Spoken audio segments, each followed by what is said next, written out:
Imagine being the most powerful person on Earth. One gesture, and cities disappear from the map. One word, and thousands bow their heads. You have access to every pleasure, every luxury, every form of power. And yet, instead of banquets, you choose a cold military tent on the edge of the empire. Instead of silk robes, a rough cloak. Instead of flattery, a diary. And in that diary, you write a strange reminder to yourself. You are just a small man who will soon turn to dust. This is the story of Marcus Aurelius, not just a Roman emperor, but a philosopher on the throne. And the strange reason why his private thoughts, written 2,000 years ago, are still read today by Silicon Valley billionaires and soldiers in trenches. Marcus Aurelius never wanted to be emperor. He wanted to be a philosopher. But fate had other plans. The Roman Emperor Antoninus Pius chose Marcus as his successor. And in the year 161, Marcus Aurelius became the ruler of the most powerful empire on earth. But instead of glory and peace, his reign became a chain of disasters.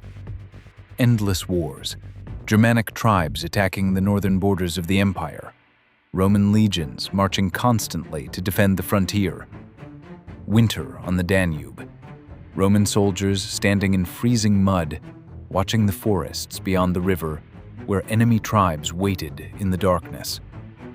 And their emperor stood there with them, not in a palace in Rome, but in the cold military camps of the frontier.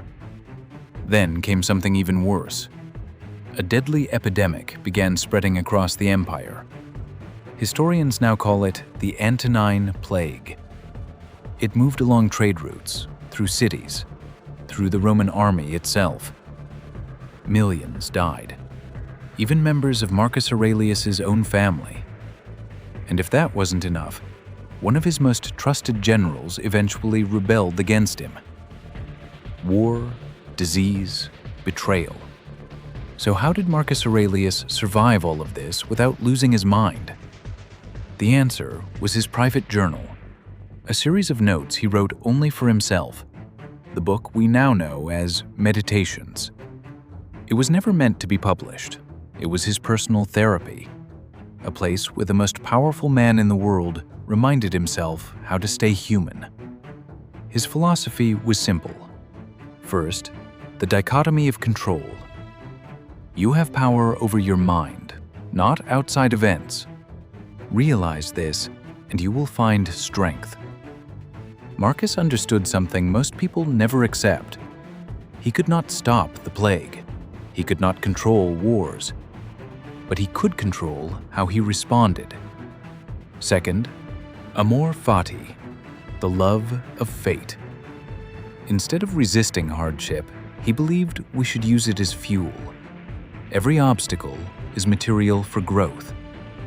And finally, Memento Mori. Remember that you will die. Not to become depressed, but to remember what truly matters. Marcus Aurelius constantly reminded himself, focus on one thing. Be a good person, right now, in this moment, despite the chaos around you. But even emperors cannot defeat time.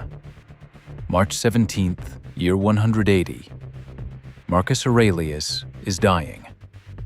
Not in a palace, but in a military camp in Vindobona, modern-day Vienna. Around him stand Roman soldiers, men who admired him not only as an emperor, but as a father. Many of them are crying. And do you know what Marcus Aurelius told them? Why do you weep for me? Weep instead for those who die from the plague. And think about the duty that awaits you. Even in his final moments, he reminded others of their responsibility. Marcus Aurelius did not die like a god. He died like a philosopher who had finished his work. Yes, the empire he ruled would eventually begin to decline. But he left something far more valuable than an empire. a manual for the human soul. His greatness was not that he defeated enemies. His greatness was that he defeated himself.